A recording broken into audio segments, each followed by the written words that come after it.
So, WrestleMania happened.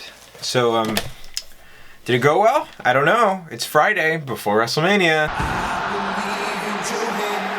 WWE is in a very interesting spot. Even before WrestleMania, I didn't really expect this WrestleMania to be as big or as like final as WrestleMania 40 was. WrestleMania 40 was like the Avengers Endgame of WrestleManias. So I was expecting this WrestleMania to be a lot less major, I guess. Like I was expecting great matches and satisfying stories. Maybe not the end of those stories, although it's WrestleMania, so usually it should be. But I was expecting something to that degree. And is that what I got? I don't know. I haven't seen it yet. And I'm excited to see what's next. And I have some ideas. You want to hear them? Well, you clicked on the video, so you're going to hear them. Okay, I think John Cena is going to win that WWE Undisputed Universal Championship. And one of his first feuds is probably going to be against Randy Orton. I understand that. Who do I want it to be against first? Hear me out.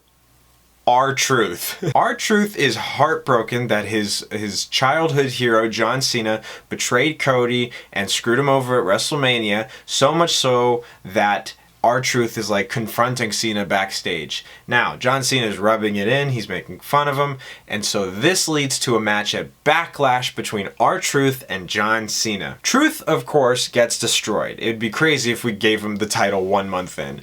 That said, now, through this match and this feud, R-Truth has been elevated to a main event player. R-Truth is great and I don't want to change him, but I think giving him a world title shot would really be something fans are really into. Okay, again, we're gonna deal with some like possible WrestleMania ideas, but this feud, oh, I've been wanting it forever. I think it's gonna be so good. This feud will result in a match at SummerSlam for the, I believe, the WWE Women's Championship between Bianca Belair, Naomi, and Jade Cargill. This triple threat match better main event that pay-per-view because holy cow. So this is going off of the idea that Naomi beats Jade Cargill at WrestleMania and Bianca Belair surprise pins Rhea Ripley after throwing out Io Sky or something like that. So Bianca wins the title and Naomi wins her match. At Backlash, to continue their feud,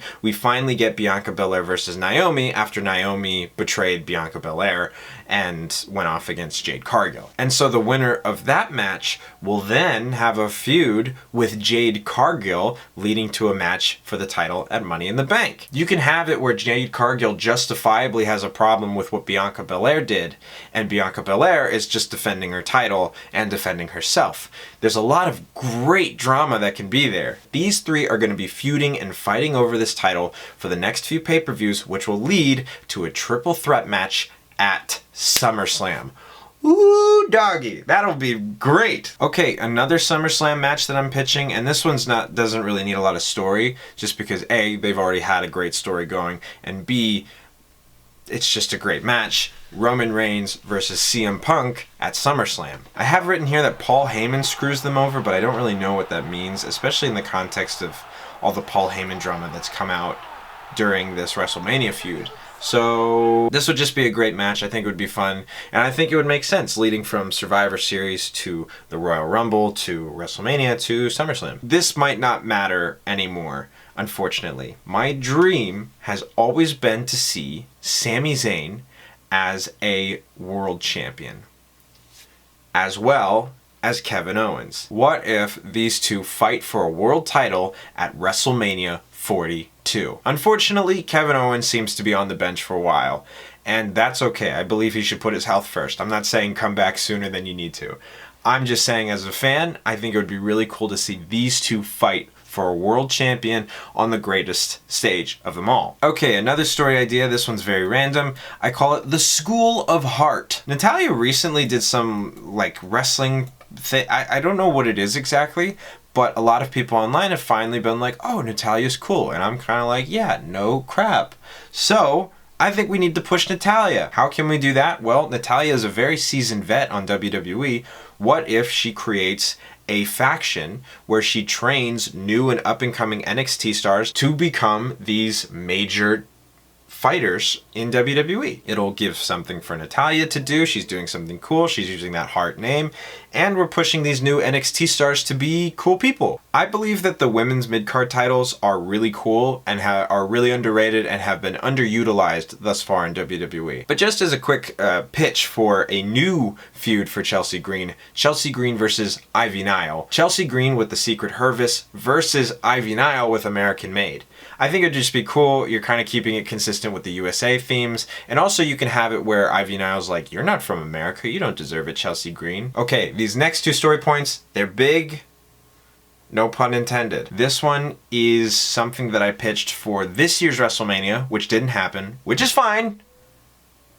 Ugh. The New Day triple threat match at WrestleMania 42. Even though this match was completely random and I'm not sure how I feel about it, the New Day win the World Tag Team Championships at WrestleMania. Finally, the New Day have these titles again, and they go on a legendary run with those titles. They are just killing tag teams left, right, and center from Raw, SmackDown, NXT, anybody. And we start teasing the breakup like when they were about to turn heel and teasing that breakup. Cut to Royal Rumble 2026.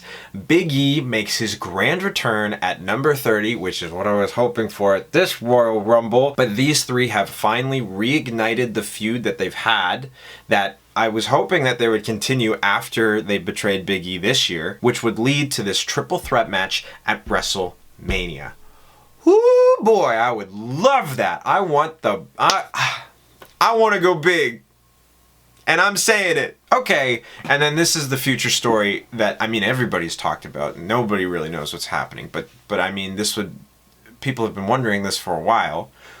What is going to happen with John Cena? This is my idea for John Cena's final pay-per-view and final match. We keep building up the risk that John Cena might be going with this title out of the company for good. And holding this title hostage against WWE, he demands that the final pay-per-view of the year, which will be in December, is a pay-per-view dedicated to John Cena himself. Now, I didn't come up with this title name, but it is absolutely perfect.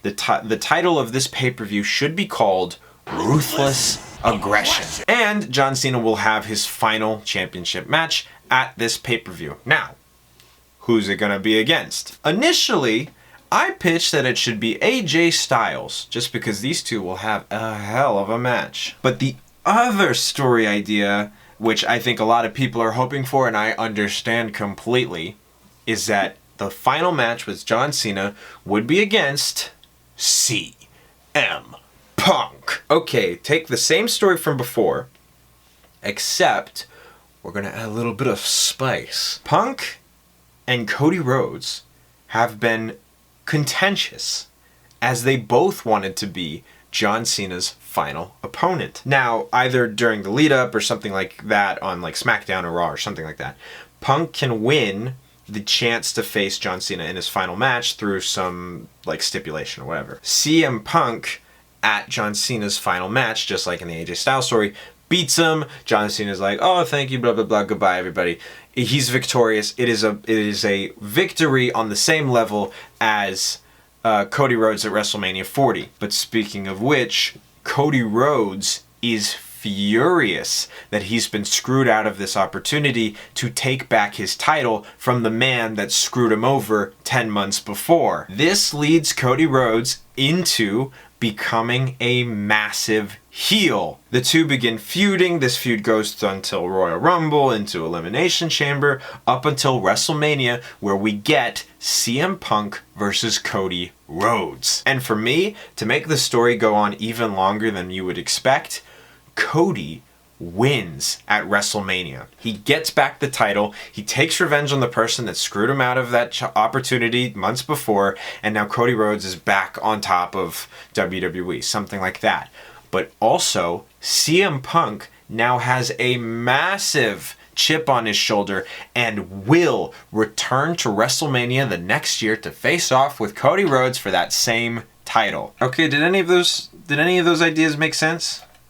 I really hope they made sense. There's just so much opportunity with what WWE is doing post-WrestleMania and even at WrestleMania. I'm so excited. And I'm very excited to see what's to come tomorrow.